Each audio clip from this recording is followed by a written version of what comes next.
మాట్లాడుతుందిగా కోరుతా ఉన్నాను.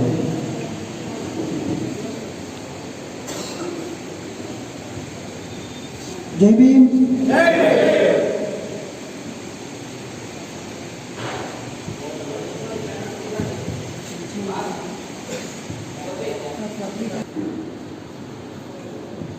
అందరికీ సామాజిక ఉద్యమ వందనాలు. వేదికపై ఉన్న ప్రజాప్రతినిధులకి, ప్రజల మనుషులకి, అలాగే వేదిక ముందున్న బాబాసాహెబ్ ఆలోచన పరులకి, మరీ ముఖ్యంగా ఈ ప్రాంతానికి తప్పకుండా రావాలని చెప్పి ఒక 10-20 సార్లు నా బాధ్యత నాకు గుర్తు చేసి ఈడిదాకా వచ్చేలా చేసినటువంటి సోదరులకి, ఇంత ఆలస్యమైన ఇక్కడ చాలా ఆసక్తిగా శ్రద్ధగా కూర్చున్న మీ అందరికీ ప్రత్యామ్నాయ సాంస్కృతిక ఉద్యమ వందనాలు. మిత్రులారా, మామూలుగా నేను ఏదైనా ఒక కార్యక్రమానికి వెళ్ళాలంటే ఒక 4 రోజుల ముందే ఎక్కడికి వెళ్తున్నాను, ఎందుకు వెళ్తున్నాను అనే ప్రశ్న వేసుకొని తప్పనిసరిగా నోట్బుక్లో నోట్స్ రాసుకొని అక్కడ ఏ కులాల వాళ్ళు ఉంటారు, భౌగోళిక పరిస్థితులు, రాజకీయ పరిస్థితులు ఏముంటాయి, అక్కడ ఏ సామాజిక విషయాలు వాళ్ళని ప్రభావితం చేస్తూ ఉంటాయి, అక్కడి మనుషులు మట్టి మనుషులా లేదా సెంటు వాసనల మధ్య ఉండే మనుషుల, శ్రమజీవుల లేక సుఖజీవుల, కష్టజీవుల లేక కష్టపెట్టే జీవుల, అక్కడ ఉన్నటువంటి అనేక విషయాల మీద కొంచెం హోంవర్క్ చేసుకొని చక్కగా ఇలాంటి నోట్బుక్ నాకు చిన్న ఇలాంటి నోట్బుక్లో రాసుకొని ఆ తర్వాత చెప్పిన సమయానికి అక్కడికి చేరుకొని నాకు ఇచ్చిన సమయంలో చెప్పే ప్రయత్నం చేస్తూ ఉంటాను. ఒక PhD స్కాలర్గా, పరిశోధకుడిగా, ఉపన్యాసకుడిగా అది నా కనీస బాధ్యత. అయితే ఈ పొద్దు ఇక్కడికి రావడం అనేది గంట క్రితమే నిర్ణయించబడింది.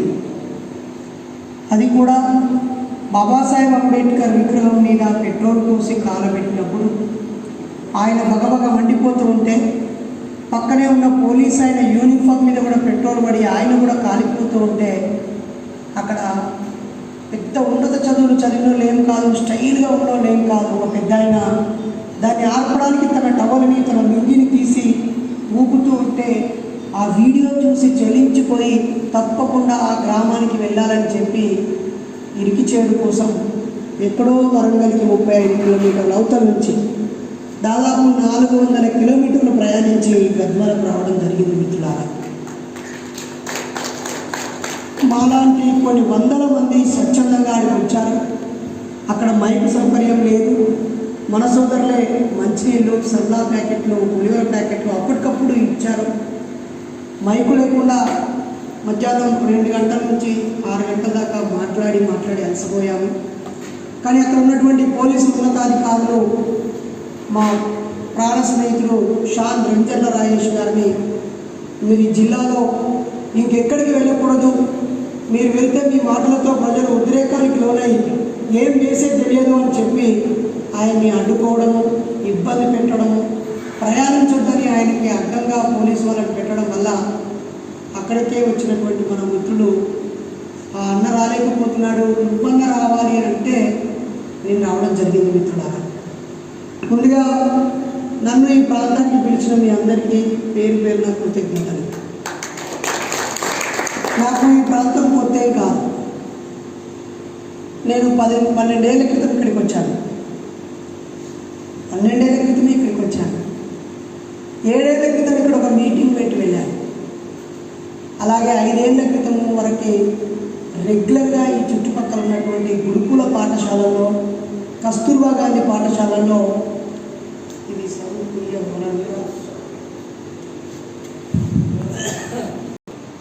సో రెగ్యులర్గా ఇక్కడికి వచ్చేవాడిని. గట్టులో మంత్రాల పేరుతో ఒక మనిషిని చంపేసినప్పుడు వచ్చారు.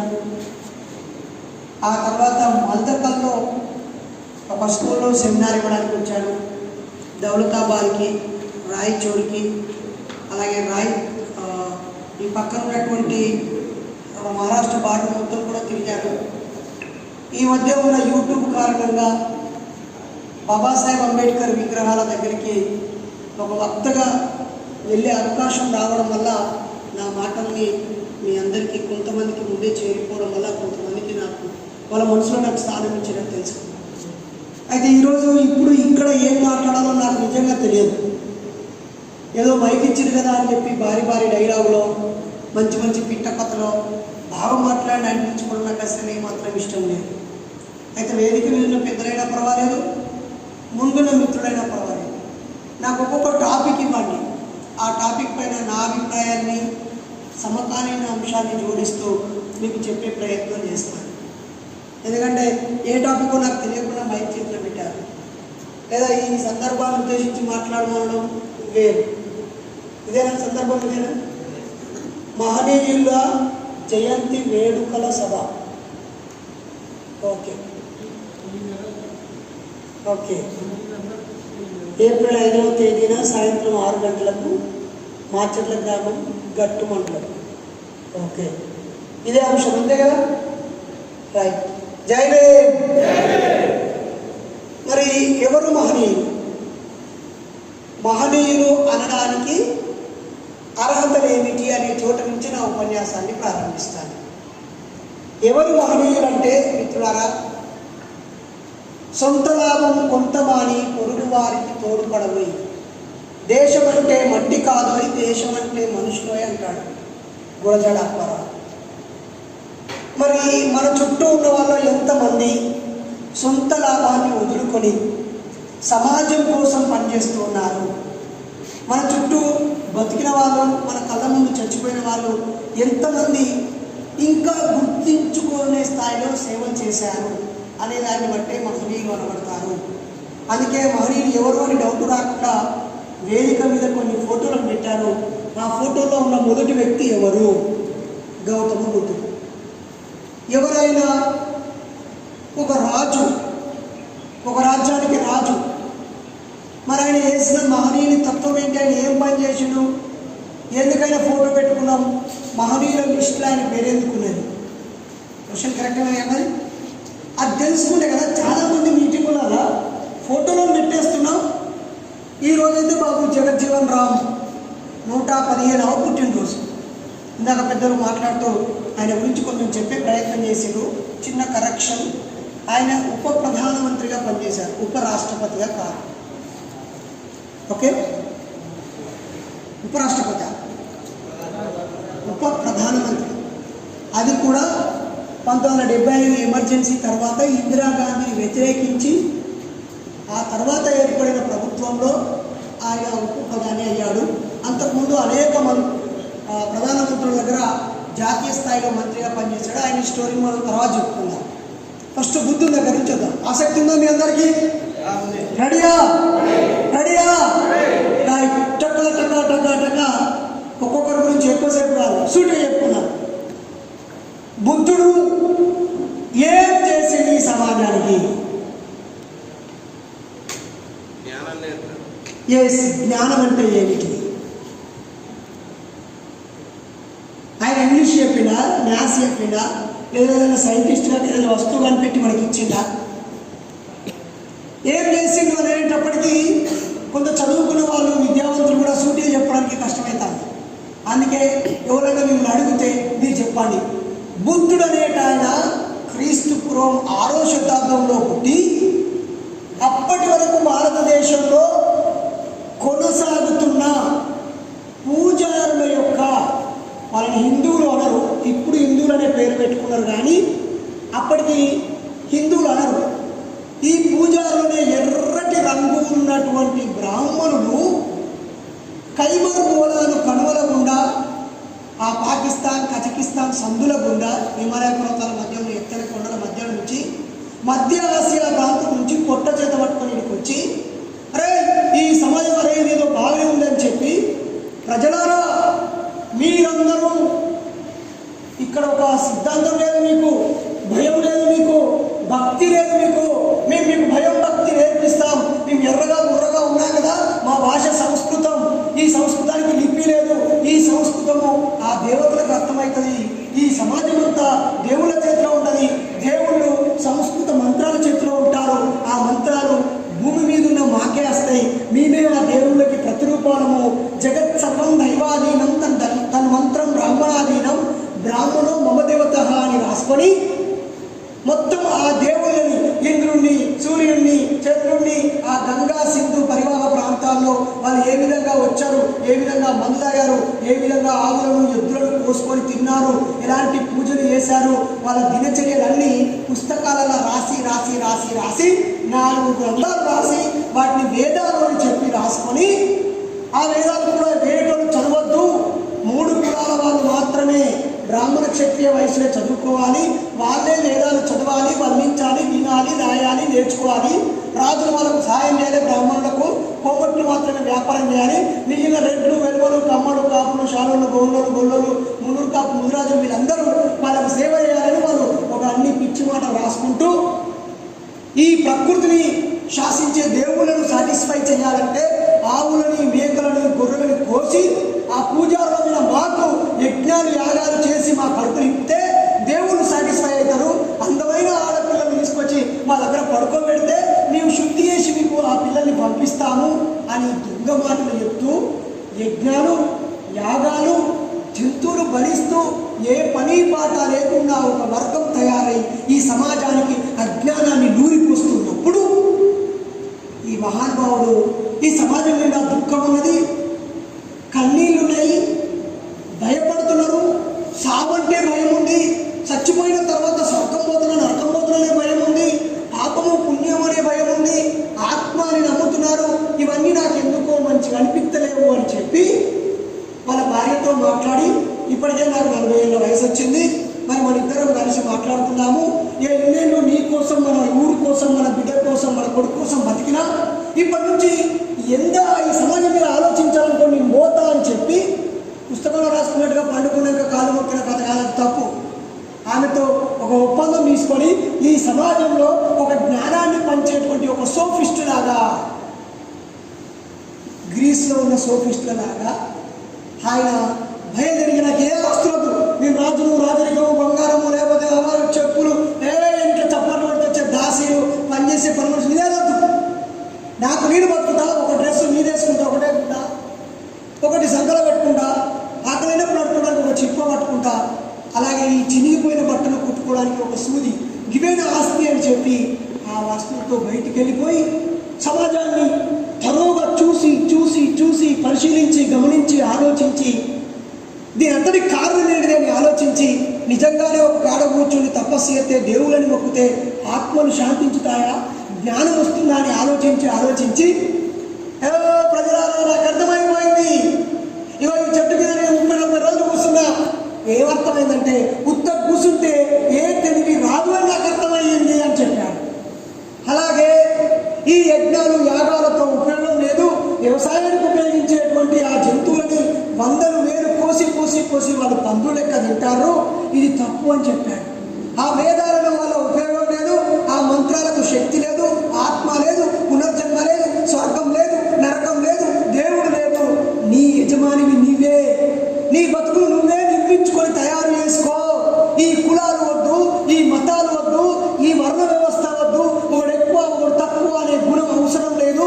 నువ్వు చచ్చిపోయాక ఈ శరీరం మట్టిలో కలిసిపోతుంది, ఇందులో ఉన్న నీరు నీరులో కలిసిపోతుంది, నీ ఊపిరితిత్తుల్లో ఇక్కడ బాడీలో అవయవాల్లో ఉన్న గాలిలో కలిసిపోతుంది. అలాగే వచ్చే జన్మ ఉన్నది, నీ కడుపులో పుట్టిన పిల్లలకి నీ ఆకారము, నీ రూపురేఖలు వస్తాయి, నువ్వు మీ అబ్బాయి ఆకారానికి ప్రతిరూపము. మీ పోయిన జన్మ అంటే నీ తల్లిదండ్రులు, ఈ జన్మ అంటే నువ్వు, వచ్చే జన్మ అంటే నీ పిల్లలు, అంతేగాని సచ్చినాక ఇంకో జన్మ లేదు, ఇదంతా కల్పితము అని చెప్పాడు. ఆయన అలా చెప్పిన తర్వాత ఏదో ఉత్తుతో చెప్తే ఎవడుంటాడు? ఆయన కేవలం 5 చెప్పాడు, సరానాథ్ మత. అలా చెప్తూ వెళ్ళిపోయాడు, తిరిగి ఆశించలే.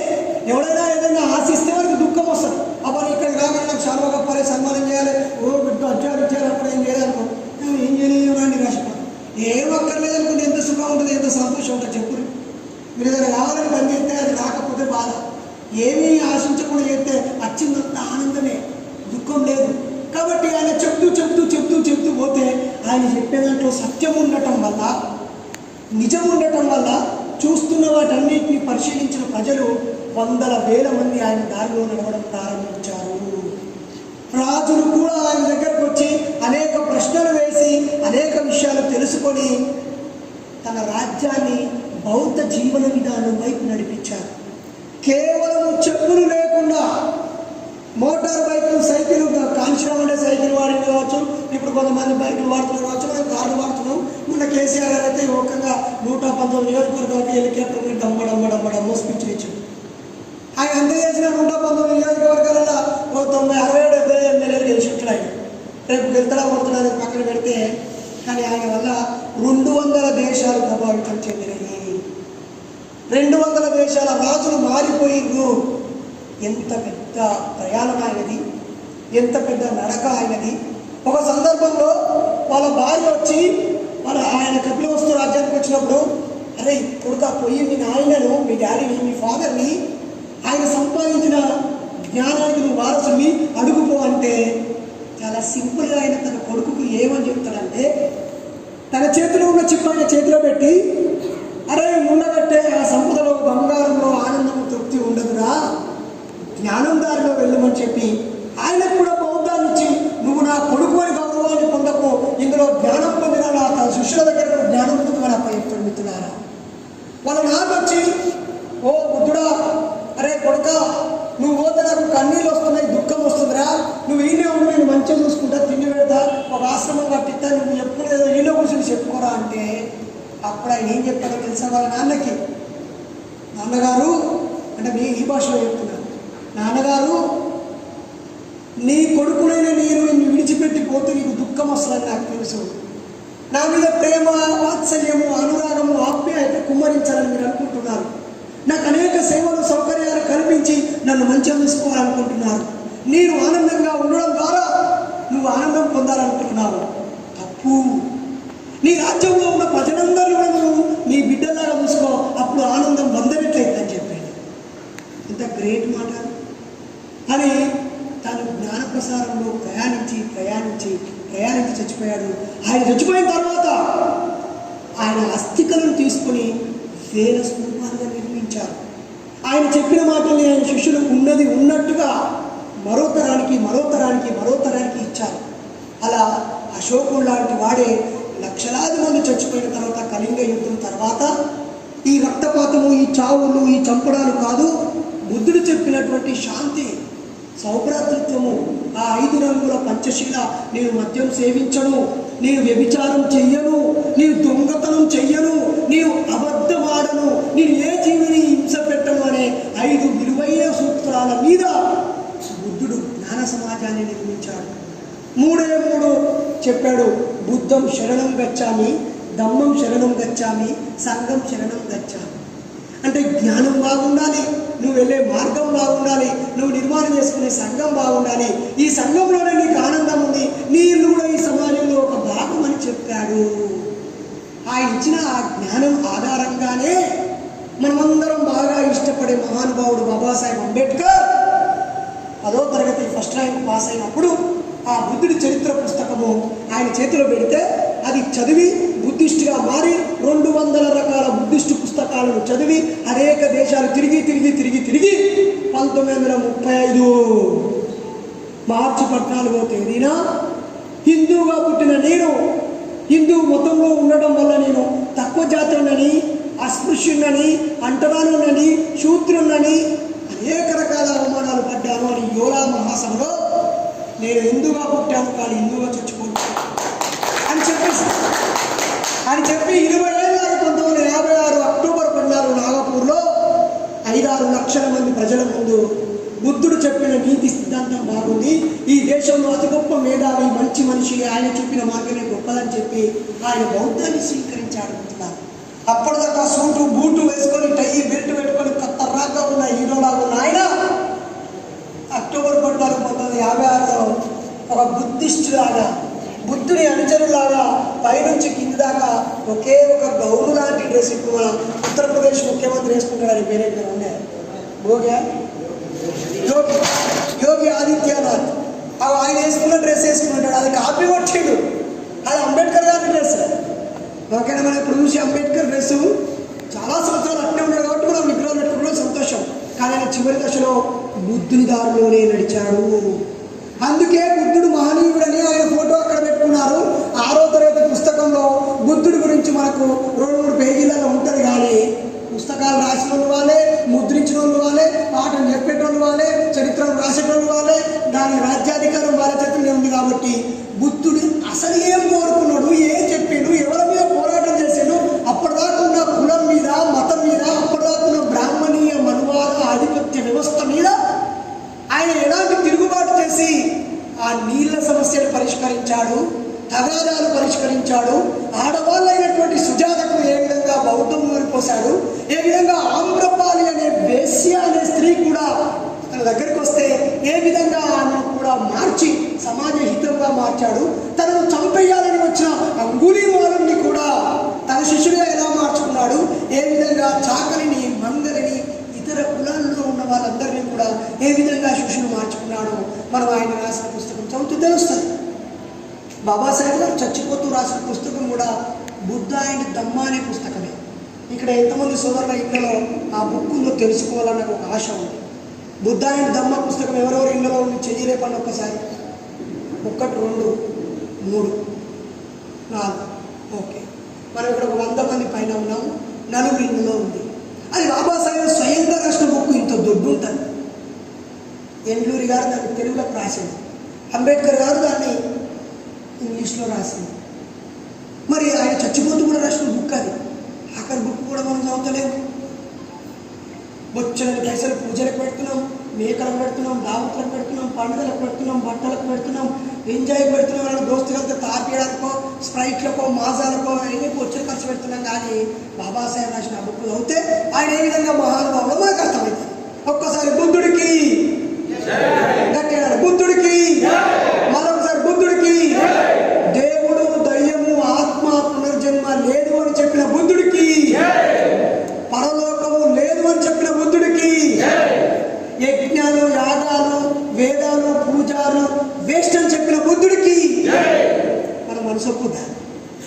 నిన్నగా మనం ఉగాది పండుగ పోయి కాళ్ళు నొక్కి ఆయన చేతులు 500 ఎదులకు పెట్టి మనం ఏదో చెప్పించుకున్నాం. ఏమన్నా 2600 సంవత్సరాల క్రితమే గువ్వకున్న పెడల్లో వచ్చింది ఆయన. అందుకే ఆయన మహనీయుడు అయ్యింది. ఓకేనా? సో బుద్ధుడు అయిపోయింది. నెక్స్ట్ ఇంకొక ఆయన మన ఎవరైనా ఏం పేరు?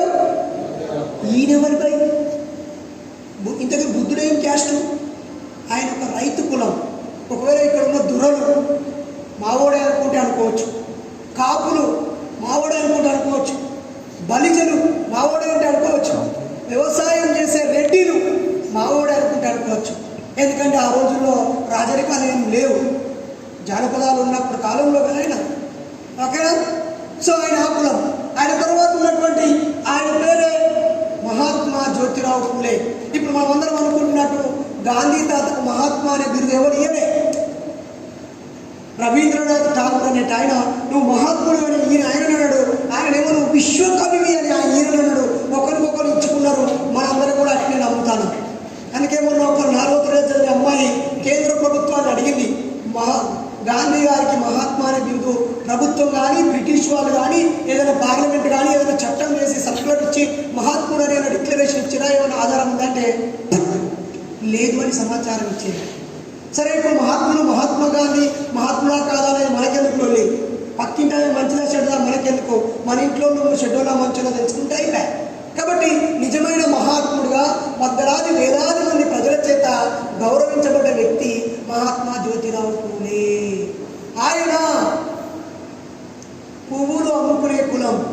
ఆయన మన దగ్గర పొద్దుగానే వెళ్ళి బండి మీద పెట్టుకొని ఉల్లిగడ్డలు, సామాను అన్నీ అమ్ముతుంటారు కదా. వాళ్ళని ఏమంటారు? ముదిరాజులు అంటాం. ముదిరాజు తెలుగుళ్ళు అంటాం, అంతే కదా. ఇక్కడ కూడా అదే పేరు ముదిరాజు కులం. అంటే ఈటల రాజేంద్ర అనే పేరు ఉన్నాడు మంత్రి.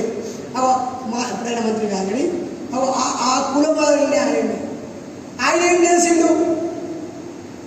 ఆయన ఇంటర్ కమిషన్ నివేదిక ఇచ్చిండు.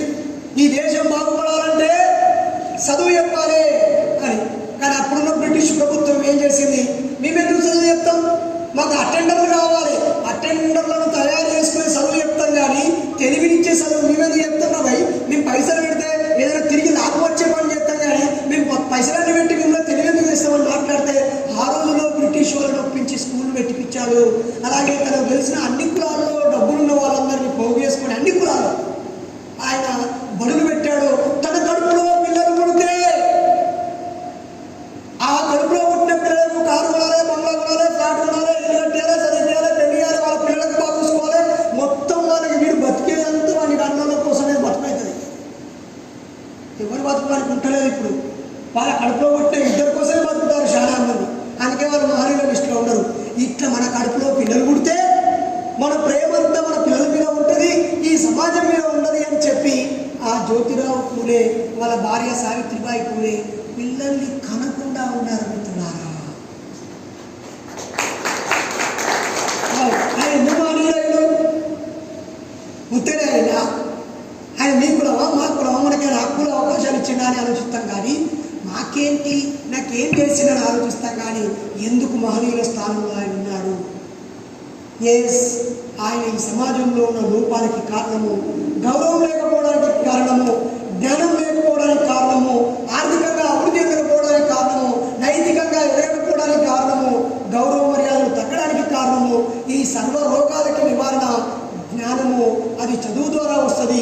ఆ చదువు మనకు ఉండాలని కలలు కానీ సంస్కరణ చేసిన మహానుభావుడు. ఈయన 3 రకాల పనులు చేశాడు, ఈయన వాళ్ళ భార్య కలిసి. ఒకటేమో చదువు మీద దృష్టి పెట్టి విద్యా విప్లవం తీసుకొచ్చారు, బడులు పెట్టారు, 40-50 బడులు పెట్టారు. ఒకటి. రెండోది ఆర్థికంగా అభివృద్ధి చెందేటువంటి వ్యాపారాలు చేయాలని చెప్పారు, రాత్రి బడులు పెట్టారు, కుటీర పరిశ్రమలు పెట్టించారు. మూడోది సంఘాన్ని సంస్కరించడం. ఈ సమాజంలో అజ్ఞానం ఉంది, మూఢనమ్మకాలు ఉన్నాయి, కులం ఉంది, అంటరానితనం ఉంది. పెళ్ళైన స్త్రీ విధవరాలైతే మనం పట్టించుకునే నాదులు లేడు, వాళ్ళ పుట్టిన పిల్లల్ని అసహ్యంగా చూస్తున్నారు. అనాథ పిల్లలకు లేదు, భర్తలచ్చిపోయిన స్త్రీలకు లేదు, నీళ్ళు తాగడానికి లేదు. ఇన్ని అసమానతలు ఉన్నాయని చెప్పి వాళ్ళు కులాంతర పెళ్లి చేసారు. 1873 ఆ ప్రాంతంలో ఏకంగా సత్యశోధక్ సమాజ్ అనే సంస్థను స్థాపించి పూజారి లేని పెళ్లి చేసేది. ఈ మధ్య పూజారి దగ్గర వైవాడిలో పెద్ద లిస్ట్ చెప్తాను, మేము 6 నెలలు సంపాదించినంత వారికి 1 రోజు పెడుతున్నాము, మేము 4 రోజులు సంపాదించిన పైసలు వాడు గంట సేపు వచ్చి తూర్తు మంత్రాలు అర్థం కాని మంత్రాలు అది పైసలు ఎత్తుకపోతాడు. అయ్యగారితో పని లేదు, మంత్రాలతో పని లేదు, ముహూర్తాలతో పని లేదు, మనందరికీ వీలైన రోజే అని చెప్పి అందరికీ దండల పెళ్లిని వేయడం మొదలుపెట్టారు, సత్యశోధకు మ్యారేజ్ని వేయడం మొదలుపెట్టారు. అప్పుడు అయ్యగారులందరూ కలిసి మా కుల వృత్తి పూజలు చేసి పెళ్లి చేసుడు, మరి వచ్చి కొత్తగా పెళ్లి చేస్తాడు, మాకు పైసలు పోతాయని చెప్పి కోర్టులో కేసేస్తే కోర్టులో ఈయన పిలిచి తీర్పిచ్చి అప్పుడు ఆయన వాళ్ళకి ఏం ఇచ్చారు తెలుసా? పెళ్లి మహాత్మా జ్యోతిరావు పూలేని పెళ్లి చేయమని. ఎందుకంటే ఈ అంటరాలు, మాలవులు, మాదిగలు, డక్కలు, సింధులు, ఎరకలు, కుమ్మరులు, కమ్మరులు, శాలలు, సాగలు వీళ్ళందరూ అంటరాని కులాలు. ఆ తక్కువ కులపోలింటి మేమేం పెళ్లి చేస్తాం, ఆయనే చేయమను. కానీ పెళ్లి అయిపోయిన తర్వాత మాత్రం వాళ్ళు పైసలు పట్టుకొచ్చి మా కాలు కాడేసి మా కాలు మొక్కిపోమ్మని సాలు అని చెప్పారు. అప్పుడు మీ తీర్పు కరెక్ట్గా లేదు, మేము తెల్లకాయల మీద 100 రూపాయలు రాసిస్తే మీకు చెల్లుతుందా? చెల్లది. అట్లే మీరు చెప్పేది కూడా చెల్లది, మీతో మాకు అక్కర్లేదని భూపను ఉంచుకొని ఆయన సంస్కరణ చేశాడు. ఆయన పెళ్లిళ్ళు చేశాడు. ఒక అనాథకు పుట్టిన అబ్బాయిని యశోధరావును పెంచుకొని డాక్టర్ని చేసి ఆయనను డాక్టర్ని చేసి పైసలు సంపాదించి హాస్పిటల్ కట్టించి మంచిగా గలపెట్టగల కూర్చొని మిలిటరీలో గాయాల పాలై అవయవాలు పోయిన వాళ్ళకి వైద్యం చేయమని ఆ కొడుకుని మిలిటరీకే పంపించారు. ఆయన చచ్చిపోయిన తర్వాత వాళ్ళ భార్య సావిత్రిబాయి పూలే అయ్యో నా భర్త చచ్చిపోయిందని చెప్పి ముండబుద్ధి చెప్పిన ఇంటిగా కూర్చొని ఏడుస్తూ గాలు పెట్టుకుని పడలే.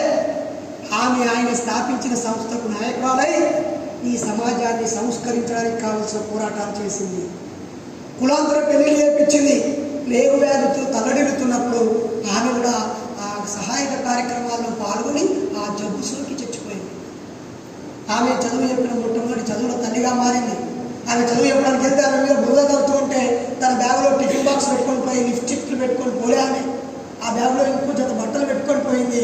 ఆ ఆ మురికి బట్టలు తీసేసి మరో బట్టలు వేసుకున్నది. ఆ బుధ తల్లిన వాళ్ళ పిల్లలంతా కూడా వాళ్ళకు కూడా చదువు చెప్పిన మంచి మనిషి సావిత్రిబాయి పూలే. అందుకే ఫోటో పెట్టుకున్నారు. మహాపురాలైంది. భారతదేశంలో సంఘ సంస్కరణ చేసింది వాళ్ళే. అసలు ఆడవాళ్ళు బయటికే వెళ్ళకూడదు. తక్కువ కులాల వాళ్ళు ఏ జ్ఞానం పొందకూడదు. పొందితే వాళ్ళని కొట్టాలి, తిట్టాలి, కళ్ళలో కారం కొట్టాలి, వాళ్ళ చెవుల్లో సీసం పోయాలి, వాళ్ళ చేతులు నరికేయాలి, వాళ్ళ నాలుకలు కోసేయాలి. అలాంటి అజ్ఞాన అంధకారాన్ని తీసేసి ఏకంగా ఆయన ఒక పుస్తకం రాసిండు. ఈ బుక్ చదివితే చాలా మందికి లాభం నడుపుతాయి.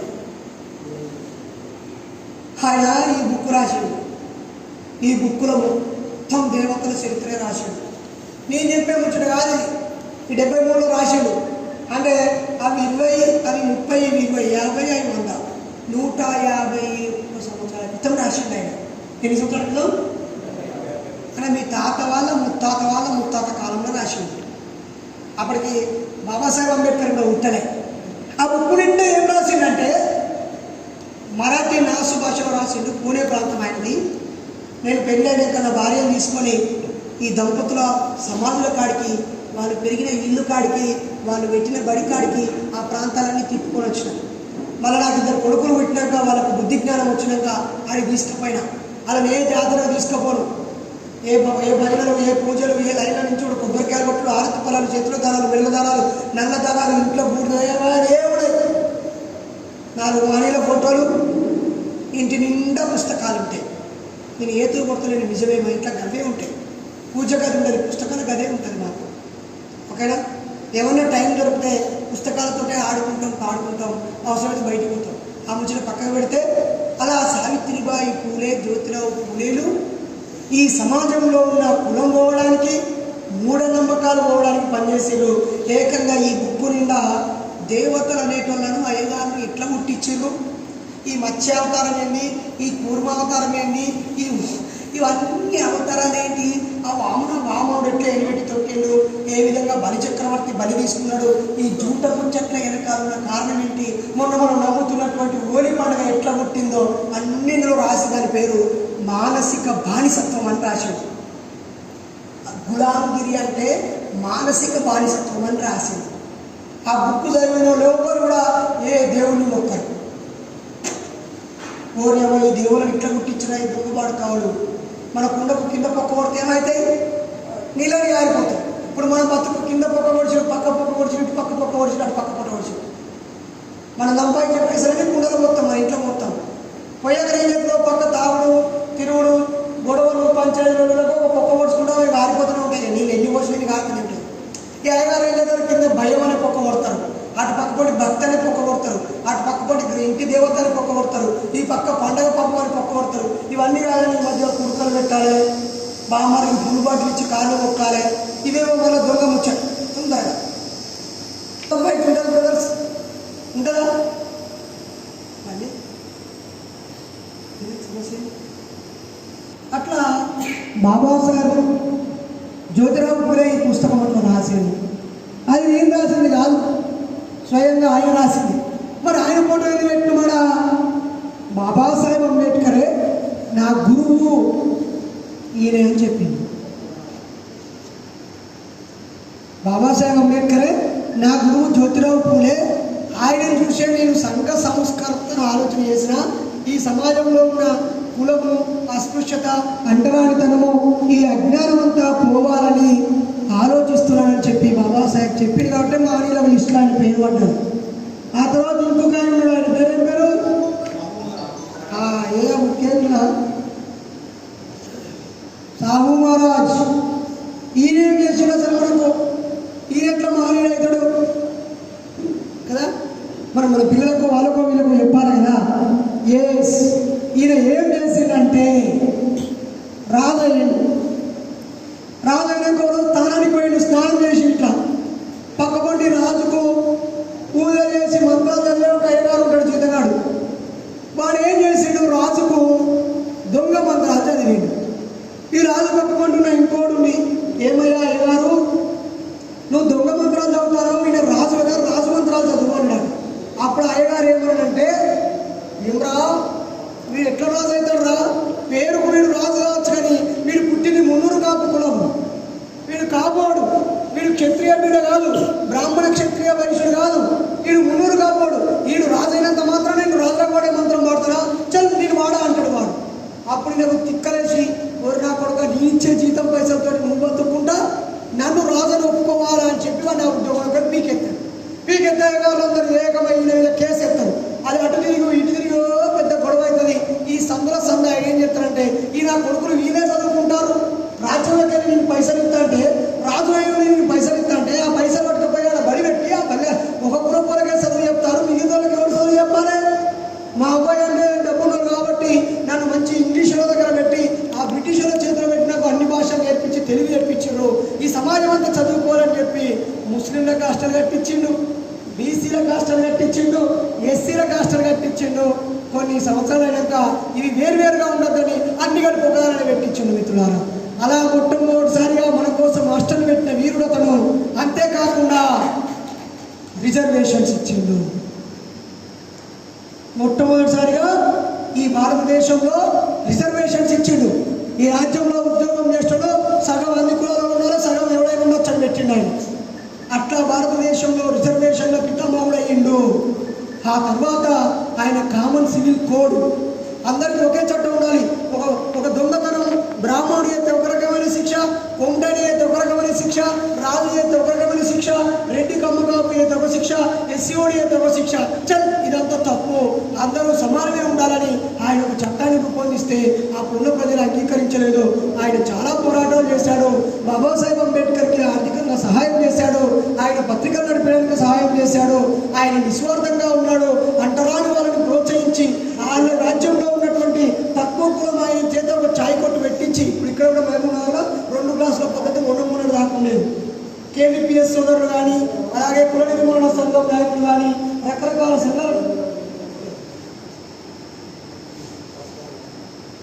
రకరకాల వ్యక్తులు వీడికి వచ్చి పనిచేస్తుంటారు. ఇప్పటికి కూడా కొన్ని పీడిత కులాల వాళ్ళు పలానా సంపన్న కులాల వాళ్ళ రామాలయంలో పోయిదనే యువకులను కొట్టి తిట్టి చంపినటువంటి సంఘటనలు పత్రికల్లో టీవీలలో చూసి అయ్యో పాపం మహబూబ్నగర్లో ఇలాంటి పరిస్థితులను చాలా బాధపడేవాళ్ళు. ఇప్పటికీ ఇంకా జరుగుతుంది. నిన్నగాక మొన్న ఒక ఊరికి వెళ్ళాం, అది మహబూబ్నగర్ దగ్గర లోకల్ మండలంలో ఒక హనుమాన్ కాలువ అయిన ఊరు. అక్కడికి వచ్చినటువంటి ఒక పోలీస్ కానిస్టేబుల్ చెప్తాడు, అన్న ఇప్పటికి కూడా మేము ఈ హనుమాన్ టెంపుల్కి లోపలికి పోమన్నా, అయినా మన ప్రజలకి రాగానే దండం పెడతారు, లోపలికే రాని అని ఈ నీచమైన దానికి బయట నుండి దండం పెట్టే నీచమైన స్థితిలో మనలు ఉంటారన్నా అని ఆవేదన వ్యక్తం చేసింది. అలాంటి పరిస్థితుల్లో ఆ సాహు మహారాజు ఎవరి వారసుడు? శివాజీ వారసుడు. శివాజీ యొక్క మునుమనుడు అతడు. శివాజీ యొక్క రాజ్యాన్ని తర్వాత పంచుకుంటే అది ఈయనకు వచ్చేటప్పటికి కొల్హాపూర్ సంస్థానం అయ్యింది. మన దగ్గర కొల్హాపూర్ ఉంటుంది, అక్కడ కొల్హాపూర్ అంటారు.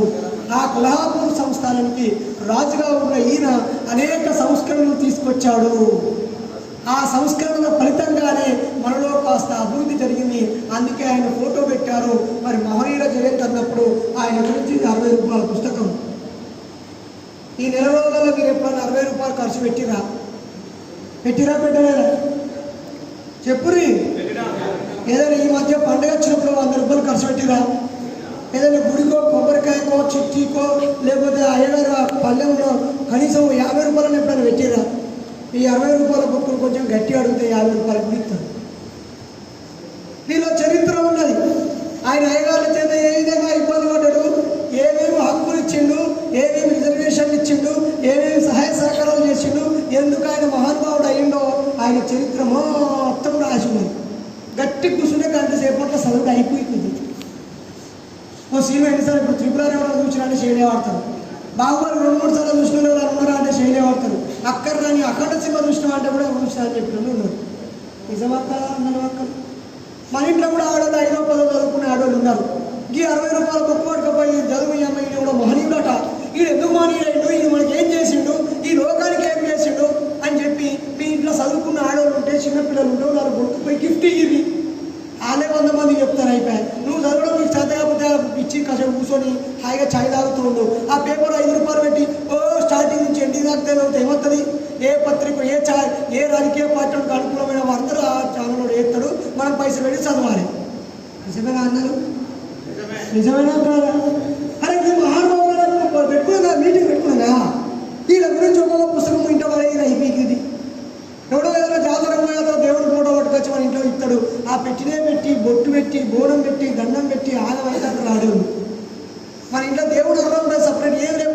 పుస్తకం ఉంటుంది పైన కొట్టి.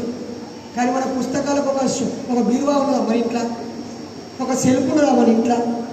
ఈ మహనీయులు అంటే ఈరోజు మనం ఇలా ఉండడానికి, అనేక హక్కులు రావడానికి, గౌరవ మర్యాదలు పొందడానికి, సమానత్వం పొందడానికి ఇన్ని రకాల సౌకర్యాల వెనకాల ఒక్కొక్కరు ఒక్కొక్క రకంగా సాయం చేసుకుంటూ పోతే పెట్టున్నాం కదా. నిజమా కాదా? మన బతుకుల వెనకాల ఒకటి ఈ మహనీయులు ఉంటారు, రెండోది ఈ మహనీయులు ఉంటారు. ఇవి ఈ మైక్ కూడా కనిపెట్టిండు, నేను మాట్లాడితే ఇంతమందికి వినబడతాను. అవి ఆ సెల్ ఫోన్ కూడా కనిపెట్టిండు, ఇవి ఈ చీకట్లో నేను మీకు కనిపిస్తాను. ఈ లైట్ ఒక ఆయన కనిపెట్టిండు, ఆ ఫ్యాన్ ఒక ఆయన కనిపెట్టిండు. మీ జోబులో ఉన్నటువంటి సెల్ ఫోన్ కానీ, పెన్ను కానీ, బైక్ కానీ, కారు కానీ కనిపెట్టిండు.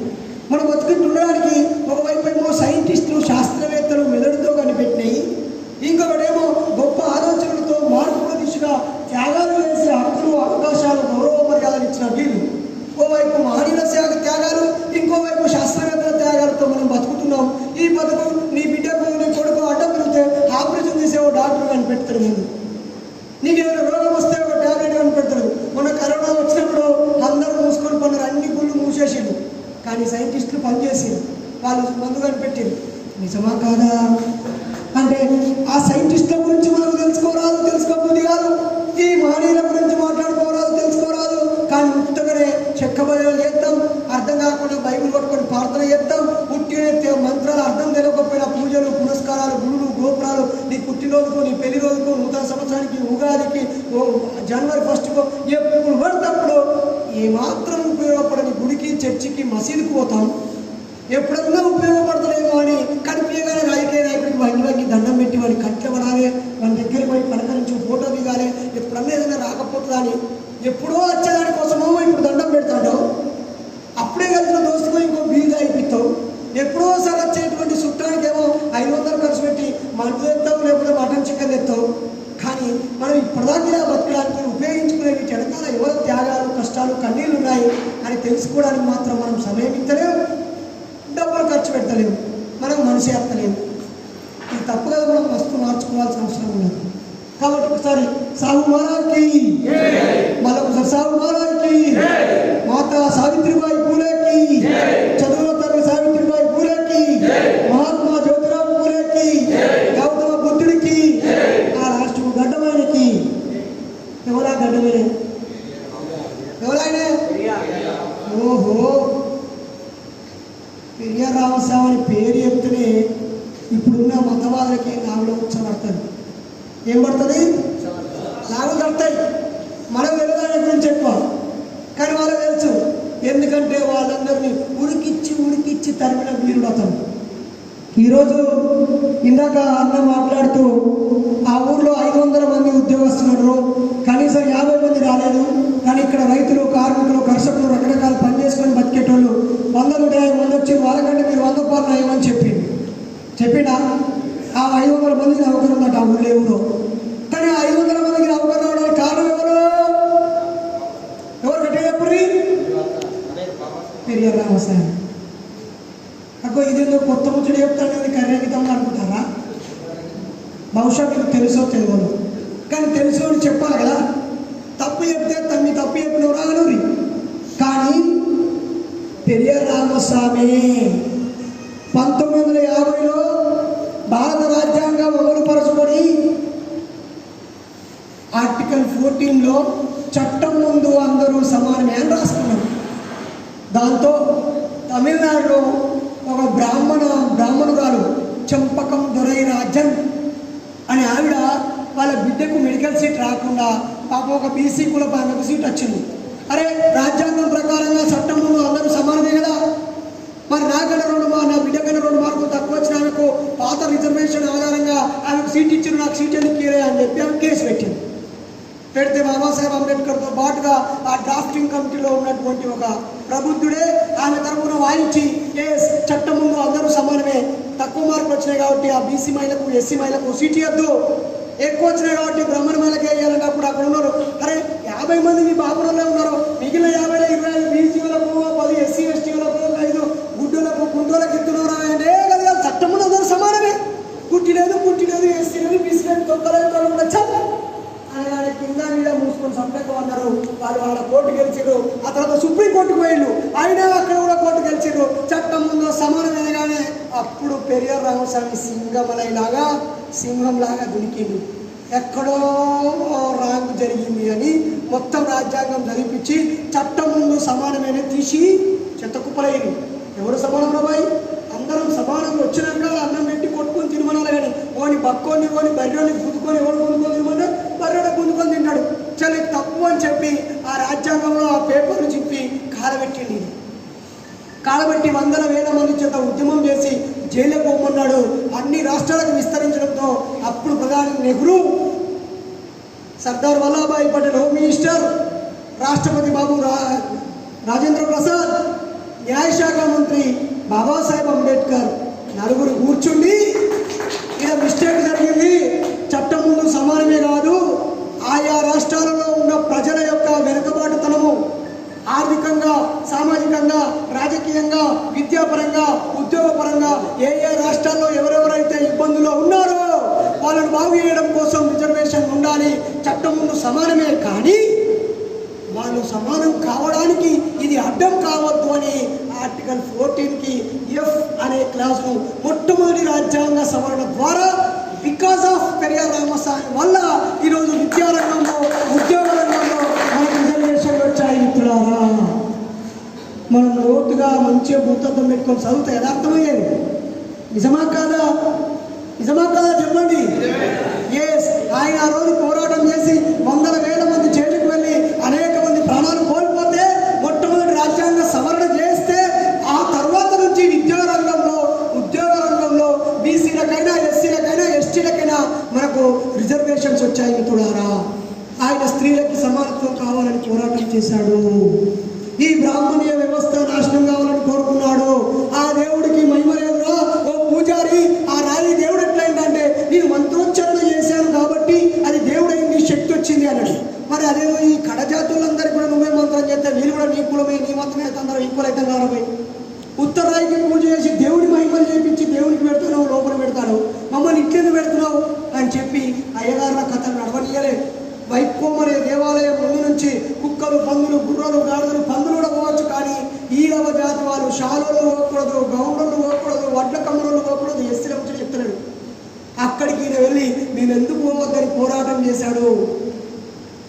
ఆయన స్ఫూర్తిగా తీసుకుని బాబాసాహెబ్ అంబేద్కర్ కాలారాం టెంపుల్ ముందుకు పోవడానికి పోరాటం చేశాడు. ఈయన మహాత్సవం పోరాటం చేస్తే ఆయన మున్సిపల్ చైర్మన్ అయి ఇంటింటికి నల్లాలు ఇచ్చాడు, అన్ని కాలనీలకు, ఎస్సీ కాలనీ కూడా. ఈయన ఆడుతుందా? ఆయన మద్యపానం వల్ల నష్టం జరుగుతుందని మద్యపాన నిషేధం కోసం పోరాటం చేసిండు. మహిళల హక్కుల కోసం పోరాటం చేసిండు. హైగారు లేని పెళ్లిల కోసం 1925లోనే సెల్ఫ్ రెస్పెక్ట్ మ్యారేజ్, నాకు డబ్బు కన్నా, బంగారం కన్నా, చదువు కన్నా, సంపద కన్నా నాకు గౌరవం కావాలి అనే మొట్టమొదటి పోరాటం చేసింది. కాంగ్రెస్తో కొట్లాడి రిజర్వేషన్లు ఇక్కడంటే సాహు మహారాజ్ రాజులో రిజర్వేషన్లు ఒక కాగితం మీద సంతకం మీద అయిపోయినాయి. ఆయన ఇక్కడ పోరాటం చేసి ఈ దేశంలో మొట్టమొదటిసారిగా చేశాడు. మన ద్రావిడ చరిత్రను బయటికి తీశాడు. రాముడు, కృష్ణుడు బొమ్మలను తగులబెట్టాడు. మా ప్రజల్ని కష్టం వైపు వెళ్ళమని, జ్ఞానం వైపు వెళ్ళమని చెప్పకుండా చెక్క భజన చేయమని దేవుని వైపు పంపించినాడు. ఈ దేవుళ్ళలో శక్తి లేదని చెప్తే ఆయన మీద అయ్యగారు చెప్పులు ఇసిరేసిండు. ఆ చెప్పులకు దండగట్టి ఆ రాముడికి, కృష్ణుని విగ్రహాలు చేసి ఊరంతా తిప్పిండు. చెప్తుడు ఆ దేవుళ్ళను కొట్టుకుంటా, ఇవాళ మీరు ఒకే దేవుళ్ళని చెప్తులు కొడతానా, నాకేమైతే లేదు చూడని చెప్పిండు.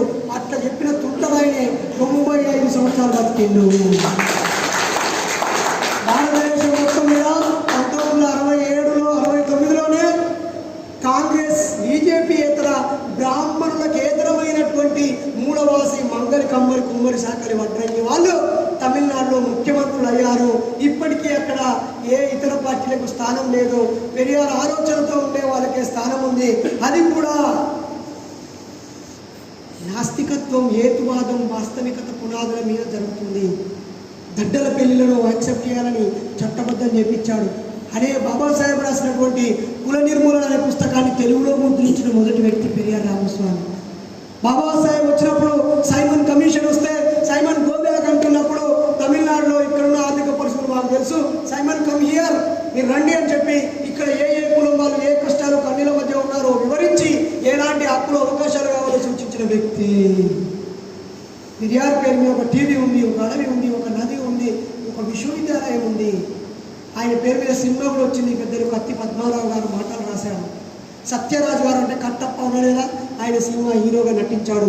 ఎప్పుడైనా ఖాళీగా ఉన్నప్పుడు, బస్ కోసం వెయిట్ చేస్తున్నప్పుడు, కరెంటు పోయినప్పుడు, నిద్ర పట్టినప్పుడు పెరియార్ రామస్వామి అని తెలుగు సినిమా కొట్టి చూడండి, అంత ఇన్ఫర్మేషన్ మీకు వస్తుంది మిత్రులారా. ఆయన ఈ దేశంలో అనేక సార్లు జైలుకు వెళ్ళిన వ్యక్తి, స్వాతంత్రం కోసం జైలుకు వెళ్ళిన వ్యక్తి, అనేక సంస్కరణలు చేసిన వ్యక్తి, తన చెల్లె బిడ్డకు అక్క బిడ్డకు కూడా కులాంతర పెళ్లి చేసిన వ్యక్తి. ఒకే ఒక బిడ్డ ఆయన పుట్టింది, 6 నెలలకు చచ్చిపోయింది. ఆ తర్వాత ఆయన పిల్లల గురించి ఆలోచన చేయలేదు. వినబడుతుందా మిత్రులారా? చాలా ధనవంతుడు. ఆయన తీసుకొచ్చిన సంస్కరణల గురించి చెప్తే రోజు ఆయన కాంగ్రెస్కు ప్రెసిడెంట్గా ఉన్నప్పుడు కాంగ్రెస్ ప్రభుత్వం ఇచ్చే పైసలతో నడిపే హాస్టల్లో శీలం మహాదేవి పాఠశాల అనుకుంటా, అక్కడ బ్రాహ్మణులకేమో మంచిగా ఇడ్లీలు వడలు దోశలు సాంబారు పోతే అక్కడ ఉన్న బ్రాహ్మణేతరులు బీసీ వాళ్ళ ఎస్సీలకు లేడు, వాళ్ళకి మాత్రం సలన్నము కడకు కారం మెతుకులు పెడుతున్నప్పుడు నా కొడుకులారా నేను పైసలు వేయకు అని చెప్పి ఆ స్కూలే బంద్ పెట్టిపించింది. నేను 5,000 సమానంగా ఉంటాయా అండి అంటే అప్పుడు రాజగోపాలాచారి ఆయన చచ్చిపోవాలని పాపం ఆ మన ప్రైవేట్ కోర్ సంస్థానకు రాణి పూజ చేపిస్తే వాళ్ళ భర్తలు వచ్చిన కానీ ఈ రాని ముసలి బండ మనిషి, కొన్ని వందల వేల ప్రసంగాలు ఇచ్చిన వ్యక్తి, రాజకీయాలను కూడా శాసించిన వ్యక్తి, రాష్ట్రపతి పదవి వచ్చినా, ముఖ్యమంత్రి పదవి వచ్చినా, ప్రధానమంత్రి పదవి వచ్చినా ఆయన పదవులే తీసుకోకుండా రాజకీయాల గురించి చైతన్యం చేస్తూ, రాజకీయాలను లోపలికి వెళ్లకుండా పరోక్ష రాజకీయాలు చేస్తూ, ప్రజా ఉద్యమం తీసుకొస్తూ, కుల నిర్మూలన కోసం చట్టాలు చేయాలని కుల నిర్మూలన సభలు జరుపుతూ, అంటరాని కూడా మనం మొన్న మహబూబ్నగర్లో అయితే ఒక ఆమె మధ్యాహ్నం భోజనం అంటే ఆ స్కూల్లో పిల్లలు తినలేదట. ఈ 2022లో కూడా మధ్యాహ్నం ఎస్సీని అడిగితే బీసీ కులాల వల్ల అన్నం తిన్నాయి. కానీ ఆయన ఆ రోజుల్లోనే తాకరాని అంటరాని కులాల వాళ్ళతోటి వంటలు వండించి సహపంక్తి భోజనాలు పెట్టి అన్ని కులాల వాళ్ళు కలిసిమెలిసి తినాలని, వితంతులకు మళ్ళీ పెళ్లి చేయాలని, అలాగే బాల్య వివాహాలు ఆపేయాలని, వేర్వేరు కులాలను పెళ్లి చేసుకోవాలని అనేక రకమైన విప్లవాలు తీసుకొచ్చిన వీరుడు సూర్యుడు. ఆయన చనిపోయినాక ఆయన భార్య మణియమ్మ ఆమె కూడా పోరాటం చేసింది మిత్రులారా. ఈరోజు ఇక్కడ ఈ జిల్లాలో అక్కడక్కడ దసరా పండుగ రాముడి బొమ్మ కాలబెడతారు, రావణాసురుడి బొమ్మ కాలబెడతాంటే చల్ మేము రాముడిని కాలబెడతామని గొడవలు పడతారు. కానీ ఆ రోజు ఆ మణియమ్మాయి ఏకంగా రాముడిని కృష్ణుని 30 అడుగుల విగ్రహాలు చేపించి కాలబెట్టింది.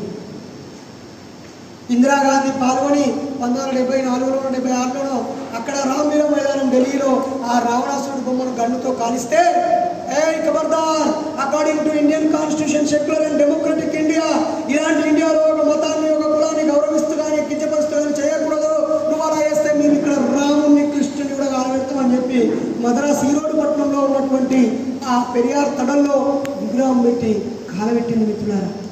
నేను కూడా నా పెళ్ళైన తర్వాత నా భార్య పిల్లల్ని ఆ చెన్నైకి తీసుకుపోయి ఆ పెరియార్ సమాధి దగ్గర తీసుకుపోయాను. సమాధి కింద రాసి ఉంటుంది, దెర్ ఈజ్ నో గాడ్, దేవుడు లేడు, there is no god at all, దేవుడు ఎక్కడా లేడు, దేవుడిని నమ్మేవాడు మూర్ఖుడు, దాన్ని సృష్టించిన వాడు అజ్ఞాని అవివేకి, దాన్ని ప్రచారం చేసేవాడు దుర్మార్గుడు అని రాసి ఉంటుంది.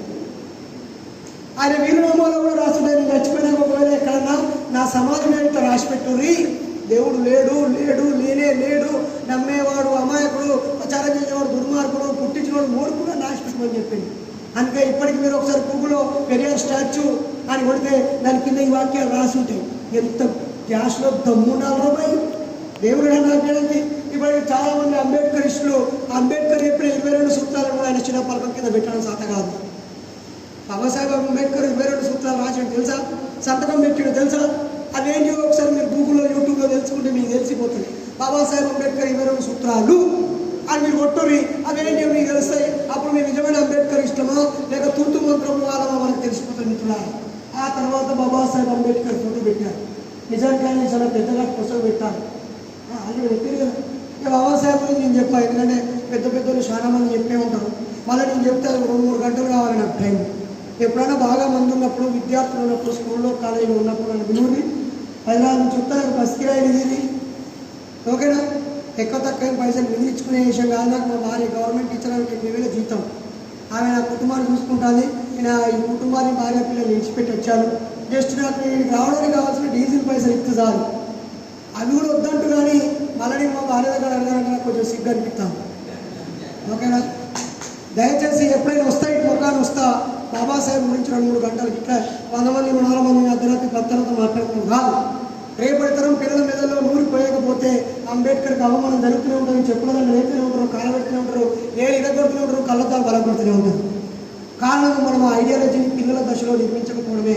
అదే మతవాదులు మాత్రం క్షేత్ర దారాలు, కాళ్ళకు దారాలు, వేల దారాలు, తాయత్తులు, దండలు, పూసలు, భయాలు, అపోహలు, దేవుళ్ళు, పూజలు అన్నీ నేర్పిస్తాము అక్కడ. కానీ మనం మన మానీల గురించి చెప్తలేము. ఇస్లాకాల మిత్రుడారా, అదే ఈ రోజు ఇప్పుడు ఒక సినిమా ఎత్తే వచ్చాడు మందత్తులు, రికార్డింగ్ డ్యాన్స్ పెడితే వచ్చాడు మందత్తులు, ఓ సినిమా హీరోనో హీరోయిన్ వస్తే అడుగులు మందత్తులు, ఆఖరికి సీరియల్ నటించేటోడు వచ్చినా వచ్చాడు మందత్తులు ఇక్కడికి. అది కాదంటే ఒక పూజ చేస్తాను అంటే మాత్రం భార్యాభర్తలు జంటలు లెక్క పెట్టుకొని నిర్వాహకులకు 1016 ఇచ్చాడు, ఒక చెప్ప పట్టుకొని మంచిగా కూర్చునేటాడు. లేదా ఒక ప్రార్థన చేద్దామన్నా కూడా ఒక్క చర్చిలో ఉన్నంత జనం కూడా మనం ఇంటికి రాలేదు. అంటే మహనీయులు జాతర జరుపుతున్నాం, దేవుడు జరుపుతున్నాం, ఎంత దరిద్రంగా జరుపుతున్నామో ఒకసారి ప్రశ్నించుకోవాలి. అసలే జరుపుకుంటున్నా ఈ మాత్రం జరుపు గొప్ప కాబట్టి ఆడికి మనం సపోర్ట్ కొడుకు సంబరపడుతున్నాం. నిజమేనా కాదా? నిజమా కాదా? చేయాల్సింది వచ్చాడు కథ. బాబాసాహెబ్కి, బీసీలకు రిజర్వేషన్ ఇచ్చిన బాబాసాహెబ్కి, బ్రాహ్మణులలో పేదవాళ్ళకు రిజర్వేషన్ ఇచ్చిన బాబాసాహెబ్కి, మహిళలకి ఓటు హక్కు ఇచ్చిన బాబాసాహెబ్కి, అన్ని కులాలను సమానంగా చూసిన బాబాసాహెబ్కి, ఎస్సీల కంటే బీసీలకే ఎక్కువ సహాయం చేసిన బాబాసాహెబ్కి, భూమి ప్రభుత్వం చేతిలో ఉండాలని చెప్పి భూమిని పంపిణీ చేసిన బాబాసాహెబ్కి, కార్మికుల హక్కులు చట్టాలు రూపొందించిన బాబాసాహెబ్కి, బ్యాంకులు రిజర్వేషన్లు రూపొందించిన బాబాసాహెబ్కి, హక్కులను అవకాశాలను సమానత్వాన్ని ఇచ్చిన బాబాసాహెబ్కి, రిజర్వేషన్లు అలాగే రాజ్యాంగాన్ని ఇచ్చిన బాబాసాహెబ్కి, ప్రపంచ మేధావి అత్యధిక పుస్తకాలు చదివి ఆ జ్ఞానాన్ని సమాజం కోసమే ఇచ్చిన బాబాసాహెబ్కి. ఇట్లా మనం వాళ్ళని విషయాలు చెప్పుకోవచ్చు. నిజమా కాదా? జై భీమ్. ఆ తర్వాత ఇంకొక ఆయన నవ్వుకుంటున్నాడు. ఆయన సైంటిస్టు, సైన్యంలో సైంటిస్ట్ అయి ఉండి అది అయిపోయి బయటకు వచ్చి బాబాసాహెబ్ పెట్టిన పార్టీలో పనిచేసి ఇట్లా కాదు మామూలు ఊకే మా కులపులకు ఓ ఫంక్షన్ కట్టి, మా కులపులకు ఒక గుడి కట్టి, మా కులపులకు రేషన్ కార్డులు, మా కులపులకు ఇండి అని అడక తింటారు. జనం ఎక్కువ మంది మనం ఉన్నాం, అడక తినడంలో మనం ఉన్నాం. ఈ బాబాసాహెబ్ ఇచ్చిన రాజ్యాంగం ప్రకారంగా ఎక్కువ మంది మనమే ఉన్నాం కాబట్టి బహుజనులం మనం అని చెప్పి బహుజన్ సమాజ్ పార్టీ పెట్టి మేమెంతో మాకంతో ఇక నహించలేగా అని ఉరికిచ్చి కొట్టించి సైకిల్ను ఆయుధంగా చేసుకొని కాళ్ళకు చక్రాలు వేసుకొని దేశమంతా తిరిగి ఆఖరికి ఆయన కోసం సపరేట్గా విమానం పెట్టే అంత స్థాయికి ఎదిగి ఆయనే ప్రధానమంత్రి అయ్యి ఆయనే ముఖ్యమంత్రి అయ్యే అవకాశం ఉన్నా నేను నడిపించే వ్యక్తిని కావాలి, నేనే నడవడం కాదు, నేనే పాలించడం కాదని చెప్పి కొత్త రాజకీయాల నుంచి ఆ అధికారం అంటే అందరి ద్రాక్షగా ఉన్నదాన్ని తీసుకొచ్చి కాళ్ళ కాడబెట్టి మాయావతిని ప్రధానమంత్రి చేసినటువంటి గొప్ప వ్యక్తి కాంశీరామ్. అప్పుడు ఆయన ముఖ్యమంత్రి అయినాక కుంభమేళ, ఈ తొక్కలో మేళ అని వేలాది లక్షలాది మంది పూజలు చేస్తాడని ఈ అమ్మాయి దీనికి కారణం ఏందిరా, దీనికి కౌంటర్గా ఏం చేయాలని చెప్పి తమిళనాడు ఏదైనా పెరియారు తీసుకొచ్చి పెరియార్ మేళ అని పెట్టాడు కాంశీరామ్.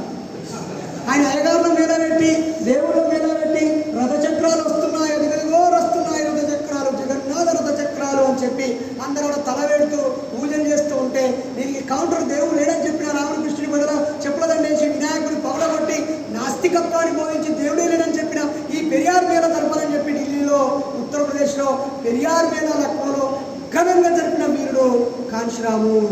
కాంశీరామును ఒక పార్టీ కోణంలోనో ఒక పార్టీకి సంబంధించిన వ్యక్తిగా ఎవరైనా చూస్తే దయచేసి మీ మనసులో నుంచి అభిప్రాయం తీసేయండి. ఓకేనా? ఆయన అందరి కోసం పనిచేశాడు.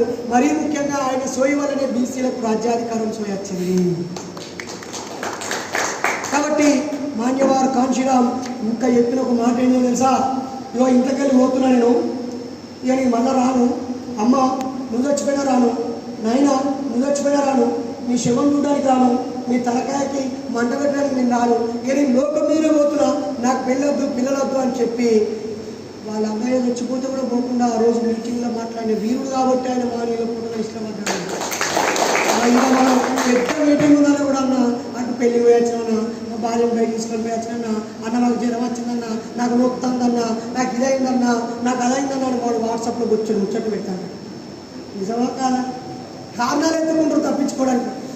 వీళ్ళు వచ్చిన చుట్టాలు వాళ్ళ అమ్మ మహనీయుల కంటే ఏముండవు నీ బతుకు పాడుగాను. ఇంకా జీవితాన్ని అసలు ఎంటుకొంత సాయం చేయని దేవుని కోసం గన్ని గంటలు గన్ని పూజలు గన్ని రోజులు కేటాయిస్తారు, ఉపవాసాలు ఉంటారు, అన్నీ చేస్తారు.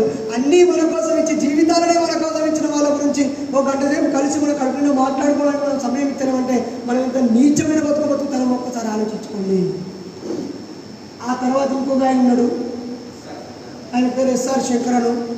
ఆయన పుట్టుడు బ్రాహ్మణుడు, హైట్ ఉంటాడు, ఎర్రగుంటాడు. ఆ రోజుల్లోనే కలెక్టర్ ఉద్యోగం చేసిండు, ముఖ్యమంత్రి దగ్గర ముఖ్యమైన ఆఫీసర్గా పనిచేసిండు. ఆయన పిల్లల జంజాటం పెట్టుకోలేదు.